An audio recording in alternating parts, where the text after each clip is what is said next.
And I'm Marcus Rosati. And this is Passport Necessary, a podcast dedicated to growing up as a TCK and how it's affecting us now that we're adults.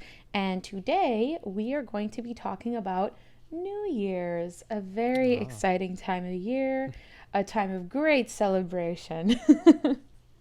Oh, definitely. So for you, Marcus, you personally, is New Year's a big deal for you? I enjoy it. I think it's interesting. I think last year, I ended up seeing it because being in Britain. I went to see pantomime, and then afterwards we were outside what's York Minster, the big cathedral in the city centre, for the countdown and everything like that, bringing in the new decade, which is good fun.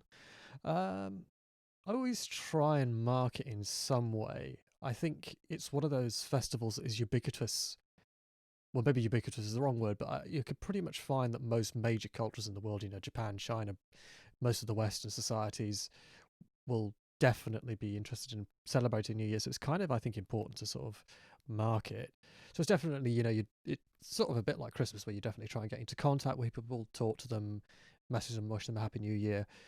New Year maybe has more of a strength in that sense than Christmas does in a way for me, which is interesting. I would absolutely agree with that for me too, because every country I lived in celebrated New Year's in some way, Yeah. shape, or form, whether it was simply fireworks or if it was like in Japan where you have like, it's like a whole week of things Yeah. that you do for New Year's. But I think regardless of where we lived or where we were visiting at the time, New Year's was always marked in a pretty big way. Whereas I think Christmas, it really was kind of dependent on where we were, whether that culture actually celebrated Christmas or not. So I think it's far easier to find importance in New Year's because it's, like you said, it really is everyone in some way, shape, or form celebrates the New Year, Yeah. but not everyone celebrates Christmas. No. And it's an interesting thing. It's just, I think it's because it's just everybody agrees on that. That's the day that we all celebrate. I mean, as different cultures do it at different times of the year, depending on what they do. But it is one of those things that everybody recognizes the kinds of things that you would want to do to celebrate it. Is that you do recognize marking it and all that sort of stuff. I mean, in Britain, it's always like everybody stays up until midnight and then everybody celebrates everything with the fireworks as midnight strikes, and that's New Year, and everybody gets excited about that, and it's all good fun. In Japan, the thing that's interesting is that the particular foods that people will eat. There's it's much more like a Westerner's version of Christmas. Where it's a lot more You know. family based, and it's about like Yes. seeing your grandparents and seeing your extended family and coming together. There's usually, you go to certain shrines and you have certain things you need to celebrate. I know that during New Year's, kids will receive like money. It's like a New Year's gift. Like the family gives kids money, so that like brings them luck into the year. So there's a lot of traditions that you bring in. I know one of the things I got to do, I think it was the second year I was living in Japan when I was in Kobe, for New Year's, there's like a tiny shrine. Literally, like it probably was the size, like it looked like a house. Like it really did just kind of blend in with everything around it. And they happened to have a really large bell. And on New Year's night, we just went for a walk and we heard this bell ringing constantly. We're like, oh, we should go check it out. And the neighborhood basically was taking turns to ring this really large brass bell for the new year.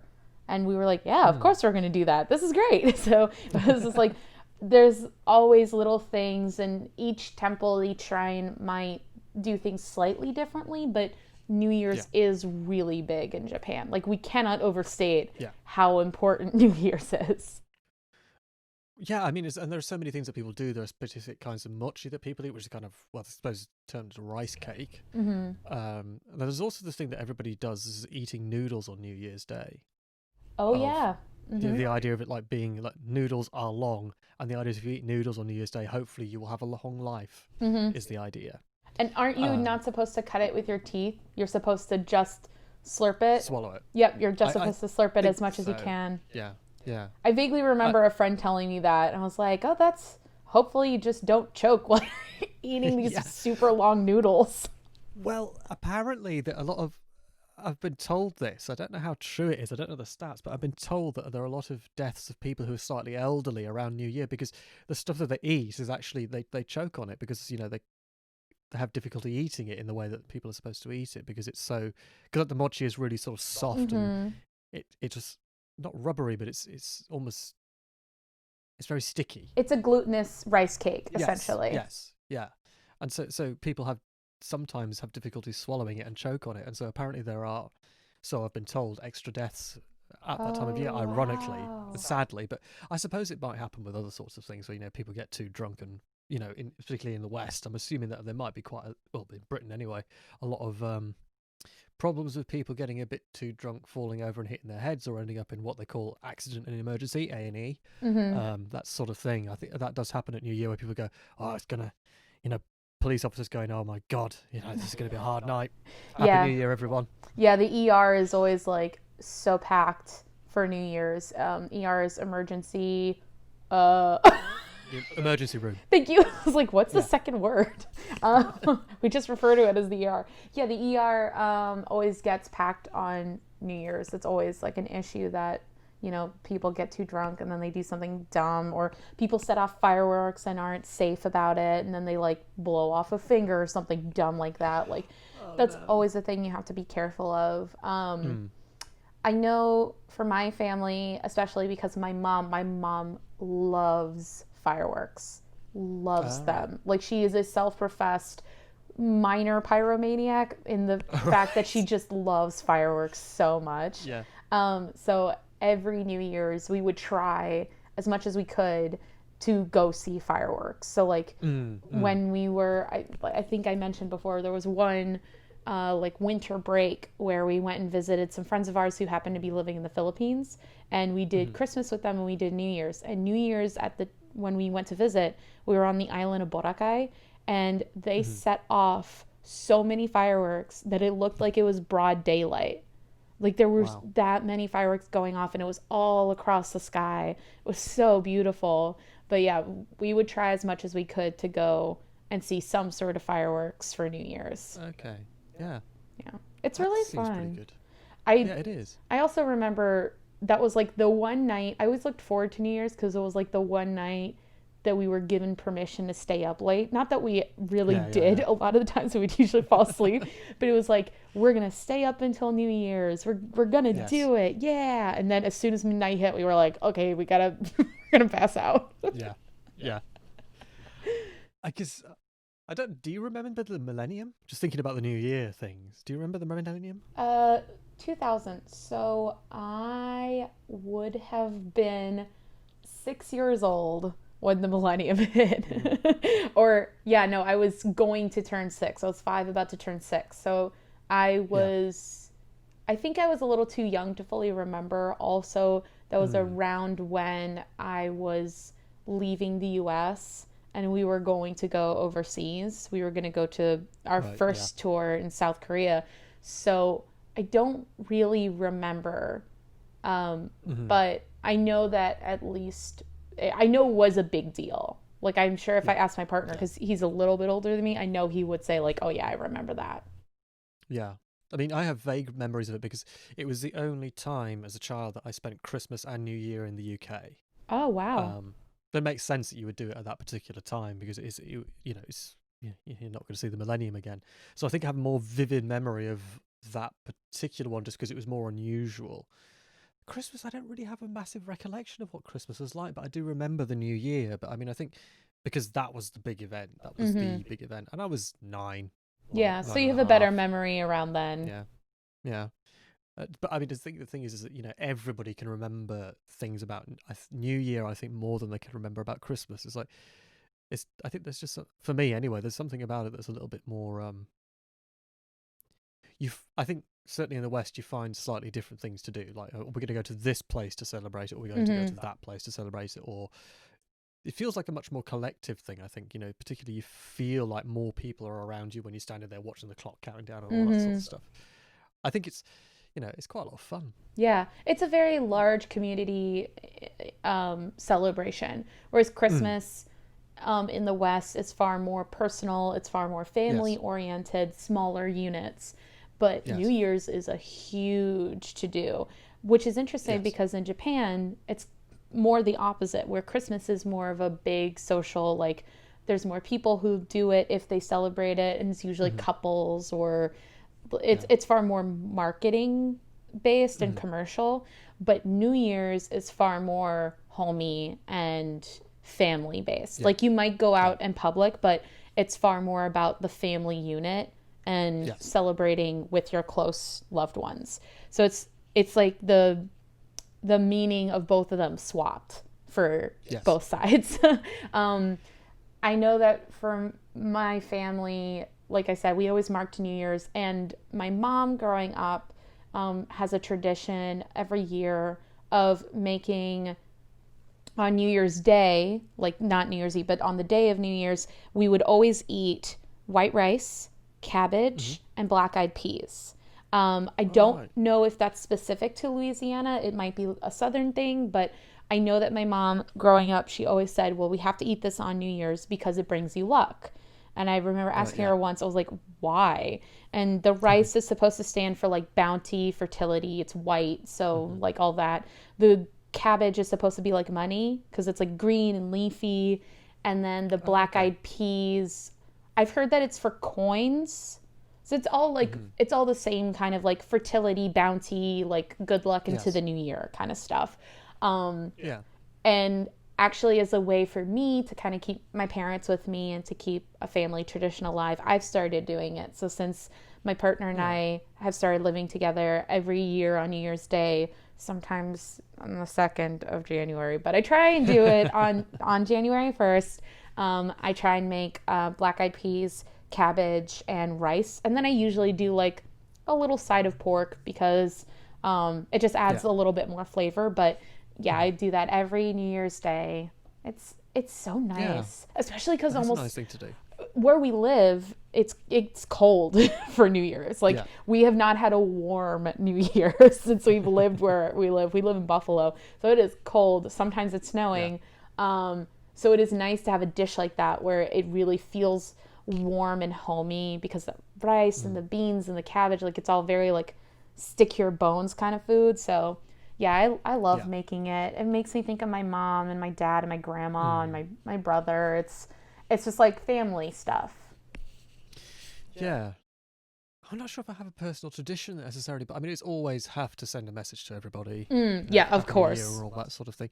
It kind of, I think it almost, in a certain sense, carries a sort of similar thing to Christmas in that sort of sense for me, anyway. Like trying to contact family, make sure everybody's okay, and all that sort of thing. Mm-hmm. I mean, the Christmas thing is obviously, you can't meet people and stuff, so that works. Well, for me anyway, it's difficult trying to travel across a planet. It doesn't really make sense. Well, you could do it, but I mean, Yeah. you wouldn't see everybody else. But New Year does follow that same sort of thing. It's just a few days later to try and, it carries a similar sort of weight in terms of doing that for Mm-hmm. me anyway. I Um, I find that New Year's falls onto it's still family for me because I've always celebrated it with my family. So mm, it has a strong tie for that. But I find that especially in the West, like we said, Christmas is very family and New Year's is more for like friends and acquaintances yes. and loved ones. Like Hmm. there's a huge thing in the US. I don't know how it is in the UK, but there's always this thing about, oh, do you have someone for New Year's? Do you have a partner for New Year's? And there's this pressure to like be a couple on New Year's Eve because you have to like kiss someone on the stroke of Hmm. midnight or blah blah blah. So it's like a whole there's like this whole thing of like finding a partner for New Right. Year's. Um yeah, it's very couple and friend oriented, whereas I find Christmas is far more like family. Mm. I I mean, I'm pretty sure that for the UK, there's always that thing. What are you doing for New Year? Do you want to do this? Do you want to do that? I think it's very friends orientated. I'm not so sure about the couple thing, but I mean, I might just be a sad, lonely bastard. But the the but I mean, I can understand that sort of idea, but maybe I just haven't paid attention to it, but maybe it does exist. And I mean, surely, I mean, if the US has got it, we're going to have it soon anyway, so it's all right. I was talking more from But like a pop culture standpoint. I definitely yeah, have seen yeah, that where like I'm just I'm mucking around. Um, but it is definitely a thing where you get your friends together. You just say, "What are we doing? We're doing this. We're going to go see this thing here," Mhm. and usually you end up sort of trying to find the biggest clock you can find or the biggest church you can find and standing there waiting for midnight, because it does make sense. I mean, a cathedral does have a massive bell which is going to ring, so Right. it, I mean, it was good fun last year, certainly, because they lit up the cathedral, or the minster as they call it in York, um, uh, and a few fireworks and things like that, and it was good fun. Mhm. Um, and most people kind of go, "Oh, you're going to the minster this year?" And this is just Mhm. for York. You're going to go outside the minster? It's like, "Oh yeah, yeah, we'll go there." So Mhm. you turn up with a bottle of whatever and just wait for it to strike midnight. Go, hey, and then probably head off to the nearest club or whatever, and or go home if you want to. Yeah. But Uh, it's a nice thing, because I mean, York's not a particularly big city, but I mean, the cathedral I think is one of the biggest cathedrals in Britain, or at least in England, I think, if my memory serves. Um, and it's reasonably old, so it's a good place to go. And the thing is, it does have a street that goes up to the west door, mhm. pretty much, or heads towards the west door. So last year they blocked off most of it to allow people to stand there and look at the minster, which is good fun. That sounds Um, nice. yeah. I do notice, and it is something that I think is very pervasive within Western culture, is that New Year's is definitely marked by large quantities. Well, not always large quantities, but I think a lot of people do consume quite a lot of alcohol on New Year's. Yes. Um, and that's something where it's like you don't have to. I don't think it's really necessary. No. I know in my family we would usually market even when I was young because my dad is French. Um, we would get to have a little bit of champagne. Hmm. Um, so it was like a way of being like, this is a special night. Like we'll have Yes. alcohol, but Yes. we're not going to go crazy. And it was usually like Hmm. we're marking it with something that you recognize as having a lot of value. So champagne. Yes. And we would Yeah. have like, I mean, like a thimble full, just to have a little sip Right. with our Yeah. Yeah. parents as the stroke of midnight hits. You're like, whoop, sip. And then it would be time for bed. Yeah. But No, that makes sense. yeah, I think that is something that is very specific to Western culture. I'm sure people drink for New Year's in other places, but I know in the States and Mm. definitely in Europe too, people drink a lot on New Year's Day, on New Year's Eve, and probably Yeah. day. Yeah. Yeah. Probably. Yeah. I think. Well, I mean, there's been a lot of discussions about this more recently. But I mean, like, alcohol is essentially the drug of Western Europe and North America. I'll say. Just, I mean, I'm assuming in Mexico there's a certain amount, but I mean, sort of like, what we would term as Western culture. So, I mean, you're talking about most of Europe and North America, generally speaking, they tend to be societies that have similarities. I'm assuming in Australia and New Zealand as well, there is a lot more alcohol thing. But I think that, particularly this, because the society is very geared towards that particular drug as a thing that they can use. Mm-hmm. Um, sometimes to excess. Um, Whereas I think in other societies there are drugs that people will use that we would consider to be bad. Like there are places like that are more happy for people to use cannabis Mm-hmm. as a drug rather than alcohol. Like they'll look down on alcohol. They see you drinking alcohol. It's a similar thing to what most people would, I assume, would look at you when you're taking cocaine or something like that. It's just like, what are you doing? Why are That's, you doing that? keep it to yourself. We don't want to know. It's that kind of thing. Yeah. Um, I think I don't know what it is about Westerns. I mean, maybe it's just simply because in northern regions it's easier to produce alcohol than it is to produce cannabis. It's probably the Oh, reason. yeah. I mean, Yeah. no question. It definitely would be easier. It's so cold. Yeah. Um, but I mean, I don't think it's wrong to to market No. in a special way. I just definitely think it's something to, be aware of, be careful of, especially because Mm. some places, if you're going out, they might be charging more. They Mm. might, put the prices up because it's a special day. So just be something Yeah. to be aware of. You don't need to have alcohol to have fun, but I mean, No. absolutely have a drink. Just, be a little careful out there, especially with other people Mm. getting drunk and partying, there's always a little bit of a recipe for potential danger. So that's always my 2 cents. My Yeah. mom, my mom, Stay safe. Layla, be safe. Yeah.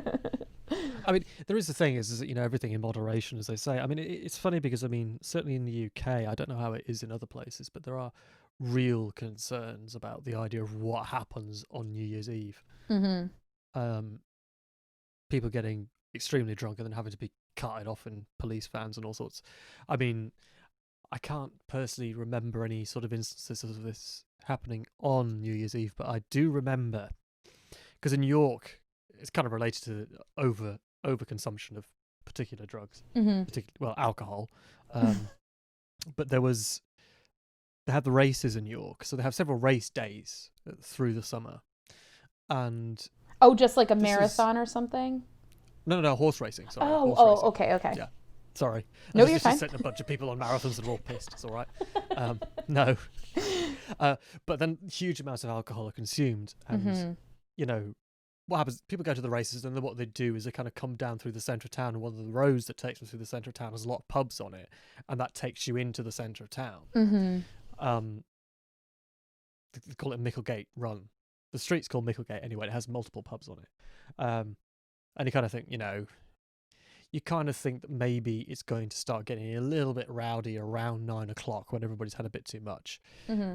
On this particular day, it was about 5 o'clock in the afternoon, leaving work, and there's somebody being piloted into the back of a police van on Oh. Micklegate. So they didn't even make it into the centre of town. You're like, oh my God. As in Britain, I think the thing is that there is a concern that, people do drink a lot and they Mm-hmm. do misbehave.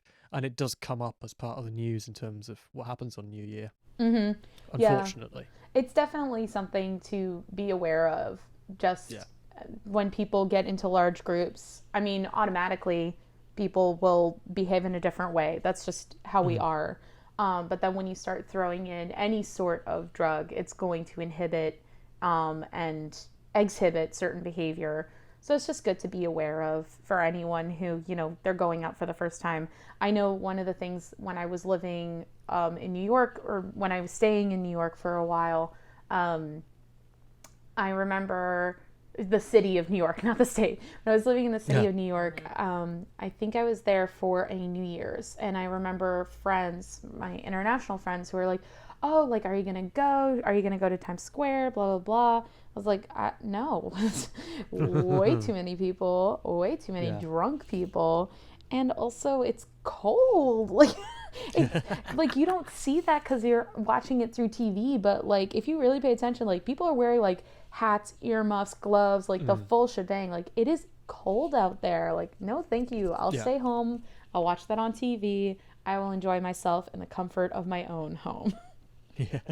The only time I did something kind of similar to that, like went out for New Year's Eve to go see fireworks, was, I mean, Boracay, but also Mhm. when I was living in Paris. Ah. One of the times that we went and saw the fireworks was for New Year's Eve, and they were Mhm. beautiful. Like they really were really nice, but it was also like we're still not gonna go that close, and we're gonna go home right Yeah. after because it's way too much of a pain in the butt.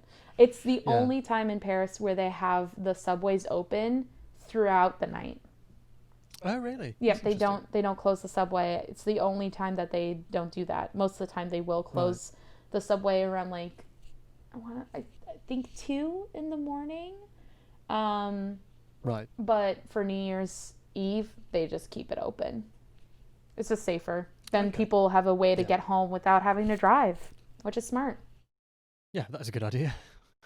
Don't worry, I'm fine. Give me the keys.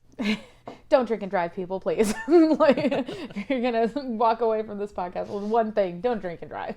I learned a lot from that podcast. I've learned that you can drink and drive on New Year's Eve. No, you No, cannot. you cannot. I'm trying to think. What was like something that you did when you were living in Japan for New Year's that you always think of as like quite unique, or was it something that because it's more family based in Japan, you don't really have like specific markers? Kind of end up going to temples and just kind of wandering around and seeing things and stuff like that. That was a kind of a thing. It was, it was just kind of seeing what people are up to in terms of just what they were doing to celebrate the new year, and it didn't really seem to matter which temple it was. It was just kind of getting out there and seeing what people are doing, which I think is a good thing, because I think particularly to do with because obviously they have the what they call the Chinese zodiac, where the animal changes every year. I have no idea what the animal is going to be this year. Cannot remember. Oh, but then you would I'm gonna look it up because I want to know. Yeah. But you would go and check to see what they were doing, and they have little festivals for the specific animal that you might be expecting or knowing that is going to come next year. And I honestly cannot remember what it's going to be this year. This year is going to be the ox. The ox, okay. Yes. Oh, so that's also the thing, is that we are making the difference between the New Year's falling on December 30th into January 31st. December the 31st of January. Sorry, thank you.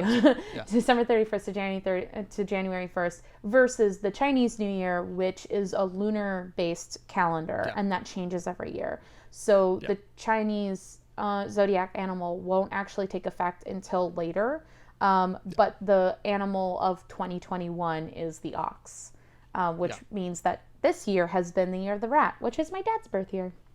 He's a rat. Yep. I have a little bit of time until mine, because the next time I'll get mine is when I'm 36. So I have some time. I have some time. I've got 6 years. Right. But yeah, it was just with the story. I mean, there was this whole story about how the animals got through the zodiac and stuff like that, and they had the race and everything like that. And basically, the reason the rat came first is because what it did was it sat on the back of the ox as the ox swam across a river, and then as the bank was close enough, the rat ran up the ox's back and then jumped off the ox's nose and got across to the end of the river first, and therefore became the first animal. Sneaky And the story rat.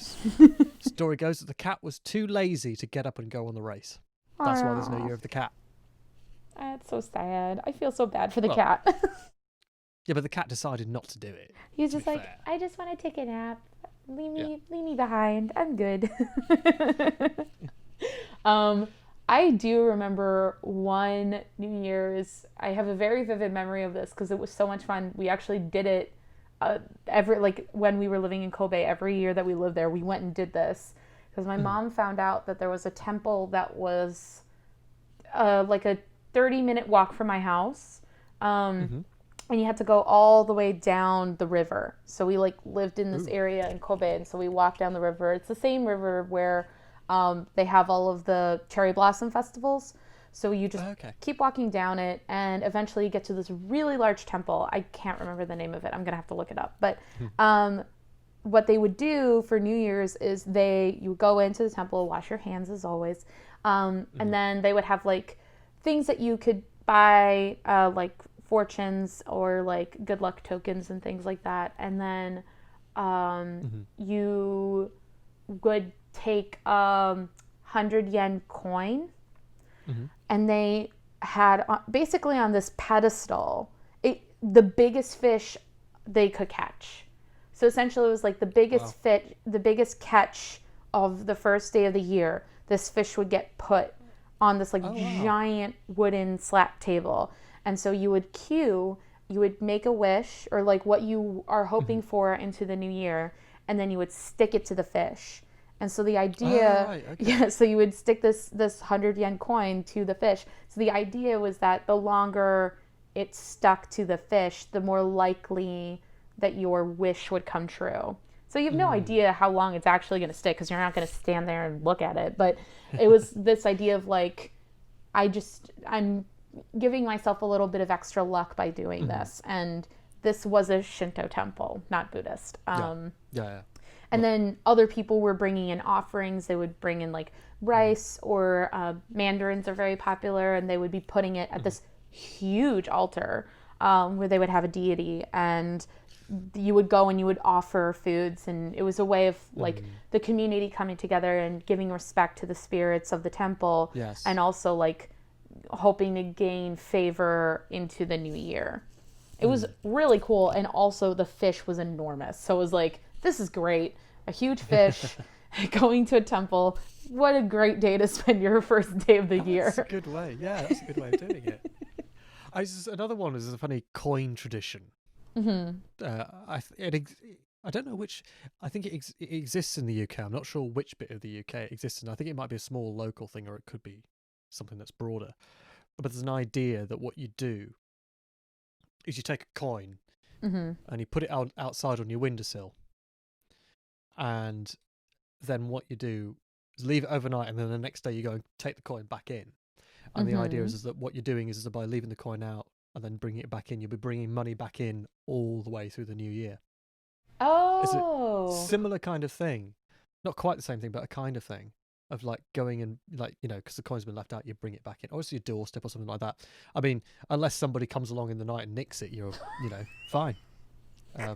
But the general idea is that sort of same sort of strange, maybe slightly animistic pagan tradition. There are places that these things still exist to an extent. I mean, they're superstitions. I mean, maybe if you want to be a bit unkind about it, but that's the kind of thing that certainly in Britain it would be considered a superstition. Mm-hmm. I do also remember hearing that in Japan on New Year's Day you clean the house. Oh, yeah. There was something about beans too, where like you throw there was something about throwing beans in the house and then cleaning it.